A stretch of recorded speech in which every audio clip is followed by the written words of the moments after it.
মোদির শাসনে ফিলিস্তিনি দশা ভারতের মুসলিমদের। যেই মোদি সরকার সংখ্যালঘু ইস্যু নিয়ে বাংলাদেশের দিকে আঙুল তোলে, তাদেরই এমন আচরণ নতুন প্রশ্নের জন্ম দিয়েছে। অনেকেই বলছেন মোদি সরকারের এই আচরণ অনেকটা চালুনি সূচকে বলে তোর পেছন ছেদা প্রবাদের মতো।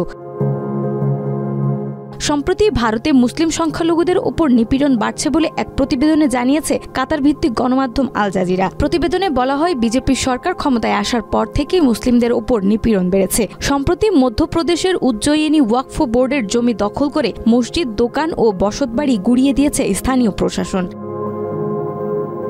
প্রশাসন জানিয়েছে, মহাকাল মন্দির সম্প্রসারণ প্রকল্পের জন্য 2.1 হেক্টর জমি খালি করা হয়েছে, যদিও এটি ওয়াকফ বোর্ডের সম্পত্তি ছিল। মুসলিম সংগঠনগুলো অভিযোগ করেছে, সরকার নতুন আইনের মাধ্যমে সংখ্যালঘুদের জমির উপর নিয়ন্ত্রণ নিতে চায়।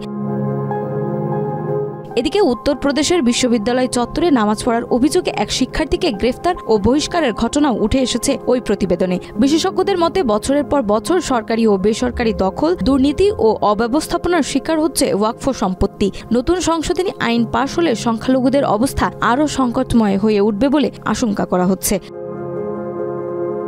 নাজমা, মাই টিভি।